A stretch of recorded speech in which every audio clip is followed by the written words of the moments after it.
തൊഴിലുറപ്പ് പദ്ധതിയെ തകർക്കുന്ന നയവുമായി കേന്ദ്രം മുന്നോട്ടു പോകുമ്പോൾ തൊഴിലുറപ്പ് തൊഴിലാളികളെ കൈവിടാതെ സംസ്ഥാന സർക്കാർ. തൊഴിലുറപ്പ് പദ്ധതിക്ക് വേണ്ടി അധിക വിഹിതമായി ബജറ്റിൽ 1000 കോടി രൂപ വകയിരുത്തി. ബജറ്റ് പ്രഖ്യാപനത്തിൽ തൊഴിലുറപ്പ് തൊഴിലാളികളും ഏറെ സന്തോഷത്തിലാണ്. കേന്ദ്രം കൈവിട്ടാലും തൊഴിലുറപ്പ് തൊഴിലാളികളെ ചേർത്ത് നിർത്തുമെന്ന് പ്രഖ്യാപിക്കുകയാണ് സംസ്ഥാന സർക്കാർ. പദ്ധതി കാര്യക്ഷമമായി നടപ്പിലാക്കുന്നതിനായി അധിക വിഹിതമായി 1000 കോടിയാണ് ബജറ്റിൽ മാറ്റിവെച്ചത്. ബജറ്റ് പ്രഖ്യാപനത്തിലുള്ള സന്തോഷം തൊഴിലുറപ്പ് തൊഴിലാളികൾ പങ്കുവച്ചു. കേന്ദ്ര നയം സൃഷ്ടിക്കുന്ന ആശങ്കയില്ലാതാക്കുന്ന പ്രഖ്യാപനമാണ് ബജറ്റിൽ ഉണ്ടായതെന്ന് തൊഴിലുറപ്പ് തൊഴിലാളികൾ പ്രതികരിച്ചു. സർക്കാർ ഈ തൊഴിലുറപ്പ് പദ്ധതി എടുത്തു പോകുന്നു പറഞ്ഞിട്ട് നമുക്ക് ഭയങ്കര ബേജാറുണ്ടായിരുന്നു. ഇപ്പം 1000 കോടി രൂപ മാറ്റിവെച്ച് 1000 കോടി രൂപ മാറ്റിവെച്ചിട്ട് അതിൽ നമുക്ക് ഭയങ്കര ഒരു സന്തോഷം തന്നെയാണ്. പിന്നെ ഈ തൊഴിലുറപ്പ് പദ്ധതി എപ്പോൾ നിലനിർക്കണം മാത്രമേ നമുക്കുള്ളൂ.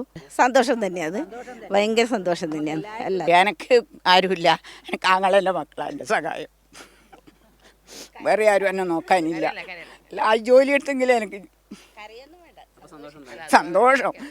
സന്തോഷം കൊണ്ടാ കരയുന്നു. കേരള സർക്കാർ 1000 കോടി രൂപ ബഡ്ജറ്റിൽ മാറ്റിവെച്ചത് തൊഴിലുറപ്പുകാർക്ക് വേണ്ടി മാറ്റിവെച്ചാൽ അതിയായ സന്തോഷമുണ്ട്.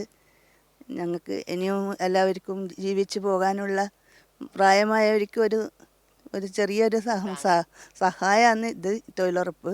അധിക വിഹിതം വകയിരുത്തി തൊഴിലാളികൾക്ക് തൊഴിൽ ദിനങ്ങളും വേതനങ്ങളും ഉറപ്പുവരുത്തുകയാണ് സംസ്ഥാന സർക്കാർ. കൈരളി ന്യൂസ്, കണ്ണൂർ.